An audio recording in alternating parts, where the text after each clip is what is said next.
மக்களே, இன்று நாம் திருக்குறள் 116 பார்க்கிறோம். இந்த குறள் பொருட்பால் பகுதியில் உள்ள நடுவு நிலைமை அதிகாரத்தை சார்ந்தது. சமன் செய்து சீர்தூக்கும் கோல் போல் அமைந்தொருபால் கோடாமை சான்றோர்கணி.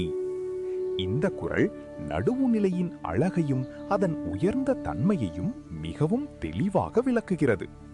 திருவள்ளுவர் இங்கே ஒரு அழகான உவமையை பயன்படுத்துகிறார். தராசு அல்லது எடை போடும் கோல். அந்த கோல் எப்படி இருக்கும்? அது எதற்கும் சாயாமல் இரு பக்கங்களையும் சமமாக அளக்கும். அதேபோல் ஒரு மனிதன் எந்த சூழ்நிலையிலும் யாரிடமும் சார்பில்லாமல் நியாயமாக நடந்து கொள்ள வேண்டும். ஒருபால் கோடாமை என்றால் எந்த ஒரு பக்கத்துக்கும் சாயாமல் இருப்பது. இதுவே உண்மையான சான்றோர்களின் குணம் என்று திருவள்ளுவர் கூறுகிறார்.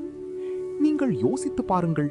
நம்முடைய உறவுகள், நண்பர்கள் அல்லது நமக்கு பிடித்தவர்கள் இருக்கலாம். ஆனால் அவர்கள் தவறு செய்தாலும் நாம் அவர்களை ஆதரிக்க கூடாது. நியாயம் எது என்று பார்த்து அதற்கே ஆதரவாக இருக்க வேண்டும். அதுவே உண்மையான நேர்மை. இப்படிப்பட்ட மனிதன் அனைவராலும் மதிக்கப்படுவான். ஏனெனில் அவன் எப்போதும் சமநிலையுடன் நடந்து கொள்வான். இதன் மூலம் திருவள்ளுவர் நமக்கு சொல்லும் முக்கியமான செய்தி என்னவென்றால், வாழ்க்கையில் எந்த சூழ்நிலையிலும் நாம் தராசு போல சமநிலையுடன் இருக்க வேண்டும். ஆகையால் நாமும் எதிலும் பக்கச்சார்பில்லாமல் நியாயமாக நடந்து கொள்ள முயற்சி செய்ய வேண்டும்.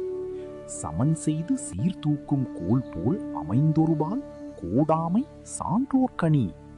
அடுத்த திருக்குறளில் மீண்டும் சந்திப்போம். நன்றி.